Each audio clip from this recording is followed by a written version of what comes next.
територията на област Благоевград 13 находища са дадени от държавата на общините. За 25 години те могат да ги ползват. Общият ресурс на тези находища е 216 литра в секунда.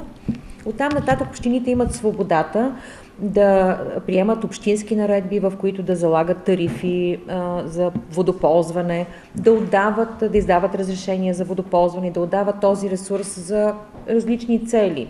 Тези от общините, които имат желание да получат подкрепа при реализирането на идеите си за използването на минералните води, било то за развитие на балнеотуризъм, на спа туризъм, спортни дейности или оранжерийно производство или отопление на сгради, тези общини ще могат да кандидатстват и да получат подкрепа за рехабилитация и изграждане на довеждаща и разпределителна мрежа.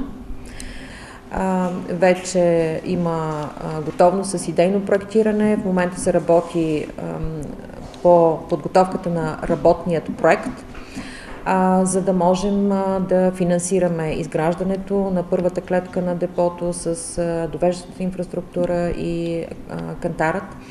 Ние имаме пълната готовност за това.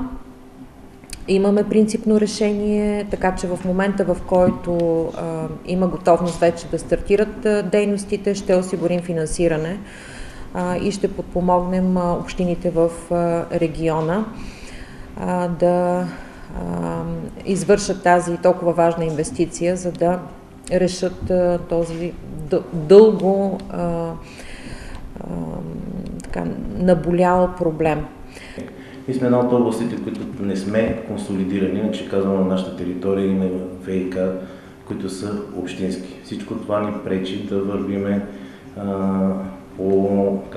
по правилата и по указанията на програмата. Иначе казано, не може да предприемем абсолютно нищо.